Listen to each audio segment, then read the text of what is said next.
I'm finally here now at the Kruger National Park in South Africa. I mentioned in a previous video that I'll be here and hopefully I can share some of this trip with you. I'm standing just now with the famous Crocodile River in the background. This is the area called Hippo Pools, and there is some hippos just across the road from me there. So far I would say the general feeling of the park is that the animals are in very good condition. There's been a lot of water recently, a lot of rain, so all the rivers are pretty much full.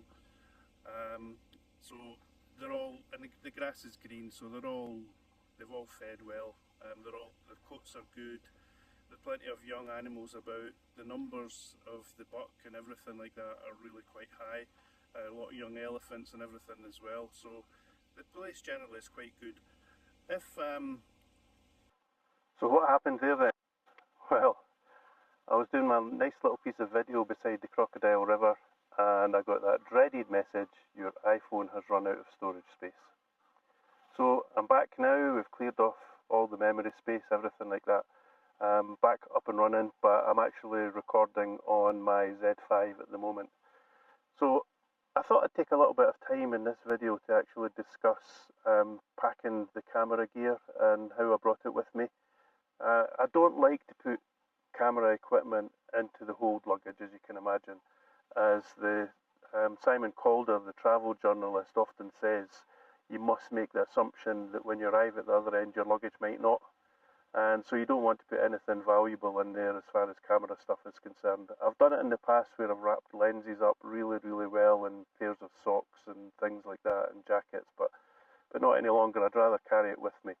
So I've got my old low pro bag here, and it is an old one. I have a far better one than this back home, but I feel for size wise this is a more sensible one for carrying. The other bag is a lot bigger and lugging it about an airport isn't particularly pleasant, I wouldn't think, so I went for this. So it's a bit tight, it was a little bit overweight, but you can usually get away with that with backpacks because they tend not to weigh them. They'll have a look to make sure that it's a reasonable size, it fits within the size dimensions, but they tend not to weigh them too much. Although I must admit, when I was leaving Edinburgh Airport, a lot of people were getting stuff weighed, so you have to be careful. I was lucky, I never got it weighed, but there was a chap in front of me who had a skateboard and they even weighed his skateboard.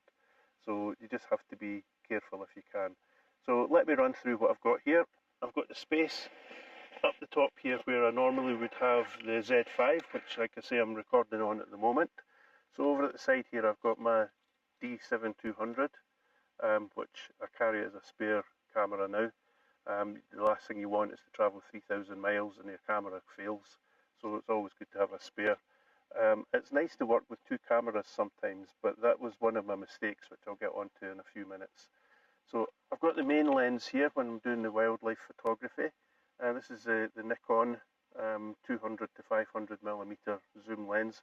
Fantastic lens, I must say. It's quite heavy, but hopefully you'll see with some of the video that I've shot with it, it's as sharp as anything.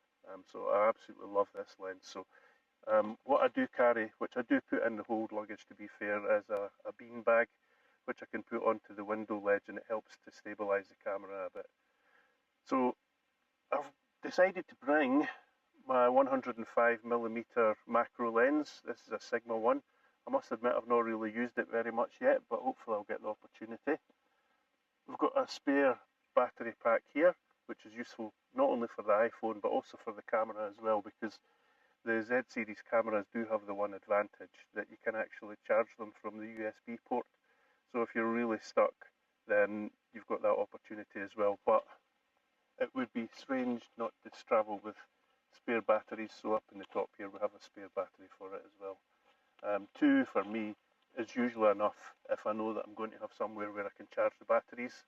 And I do have a 12 volt in-car battery charger as well, which will charge these camera batteries, but I don't have it with me on this trip. But it is quite a useful thing to have. I do have a little pouch which has got spare memory cards and spare batteries. I've got lots of memory cards on the trip, so no real issues there. Over here we've got the FTZ adapter, which we need for the Z5 to be able to take this lens, because the lens is an F-mount lens. But I done that at the time deliberately because, for one thing, it saves a little bit of money over the equivalent Z lens. but also I had the intention of using it on both cameras. But as I say, it turned out it's not quite so good on the D7200, to be perfectly honest. It's far better on the Z5. So over here we've got the 1.4 teleconverter in a little bag to keep it safe. I did at one point have a 2x teleconverter, but everybody will tell you the 2x ones are a waste of time, really, to be perfectly honest with you. I've not had a great deal of success, but the 1.4 is really good, and it has helped me out. Now, one of the things about this lens with the Z5 and with the 7200 is obviously the 7200 is a cropped sensor, so it brings things a lot closer. Now, I did have a 150 to 500, but I changed it for this one, and so I lost that bottom end 50mm. So I actually prefer that on the full size sensor of the Z5, because I think it gives me the range that I'm actually looking for, and with the 1.4 teleconverter it works perfectly fine. We've got space up there for all our cables and everything. In the front I've managed to get in a laptop squeezed in, and this is protected with one of these wraps. The R is W-R-A-Z. It is W-R-A-P-Z wraps. These stick together. I got this from Three-Legged Thing. I've got a few of them. They're great for wrapping up the camera or the lenses or whatever. Fantastic addition to the kit. I've got a few Three-Legged Thing items. I've got the tripod that we're using at the moment is from Three-Legged Thing. I've got the L bracket on the camera that's from them as well. I've got what's called a Foots, which is a three-legged adapter for putting onto the bottom of a monopod, so that the monopod can sit on its own. Also a useful piece of kit. I've got that with me as well, but it's in the boot of the car at the moment. Got a folder for all my documents, travel documents, passport, everything. Also, if you need medicines, it's a good idea to keep them here as well. I've got with me malaria tablets because I've been in malaria areas, so I'm not going to take any chances. So they get kept in here, not in the hold, because you don't want things like that to go missing.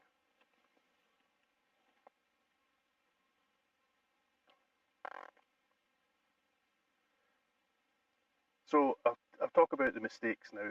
I had to make the decision for weight reasons to leave a few lenses behind.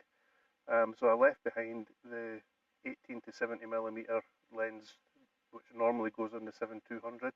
I wish I'd actually kept that, because it's a good lens, and it would have allowed me to have the two camera facility a lot better, to be honest with you.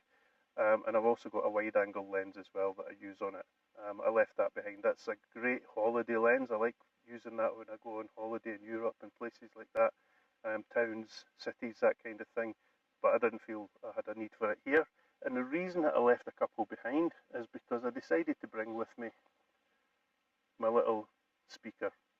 I like to have a speaker with me when I go on holiday, because I do play music a lot.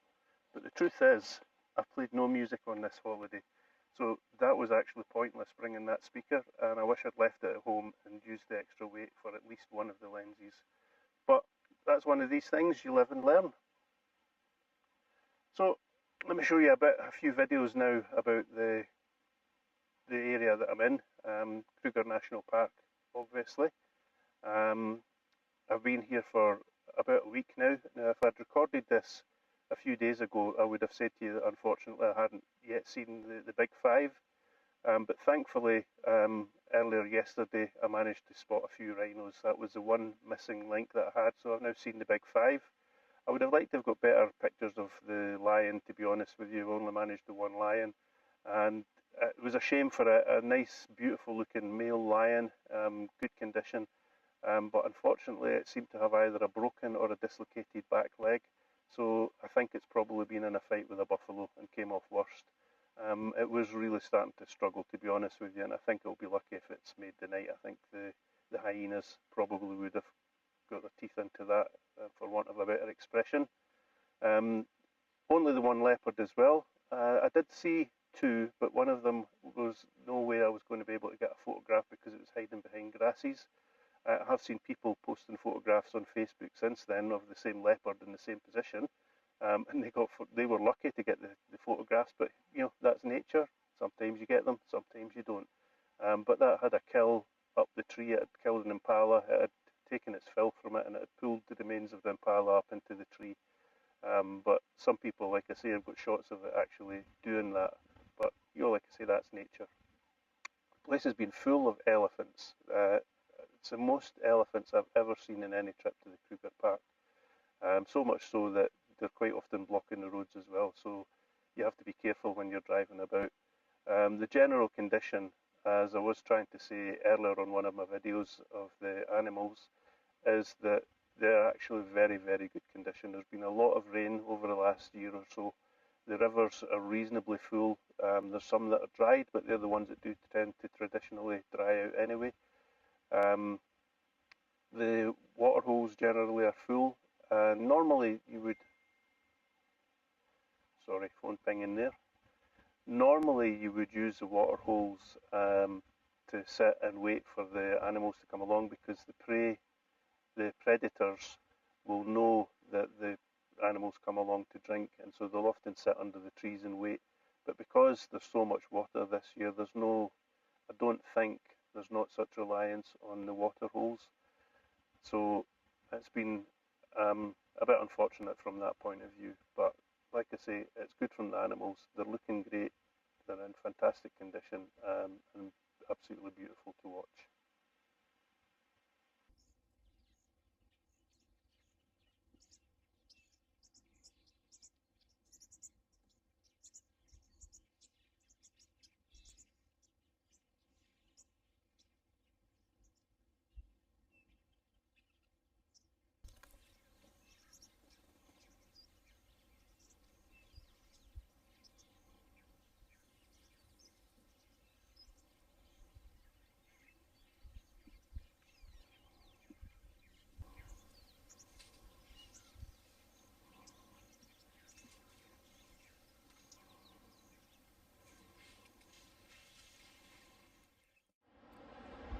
I took this image because I first visited the Kruger Park in around about 1982 or 1983, and at that time South Africa was at the tail end of a 7-year drought, and the Olifants River, which is what you can see behind me, was completely dried up.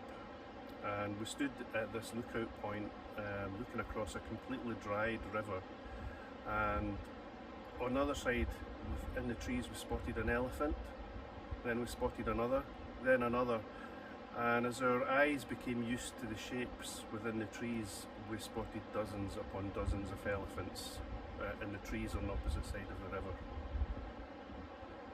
It's hard to believe it now when you look at this magnificent river, how dried up it was all those years ago.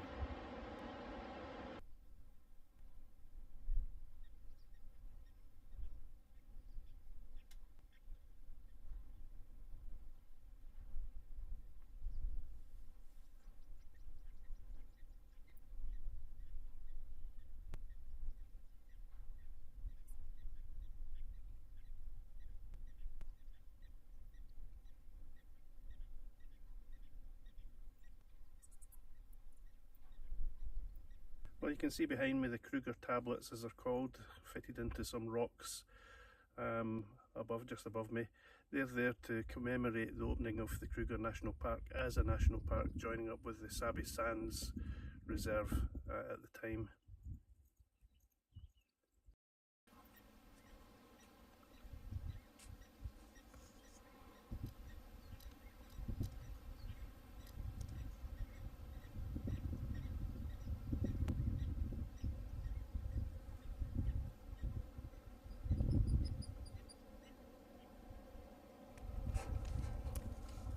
Well, I hope you enjoyed that video, and if you did, remember and give it a thumbs up down below. That way more people can enjoy the content, and if you would, please subscribe, and then that way it makes sure that when we bring something new out, you'll be able to see it.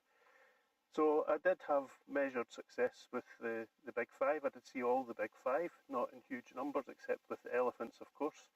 So in the next video, I'll run through the big five and show the images that I got from that, and show more of the elephant videos, because there was a lot of elephants in the park this time round. So I've got a lot of footage of that. So hope you enjoyed. Like I say, make sure you come back again.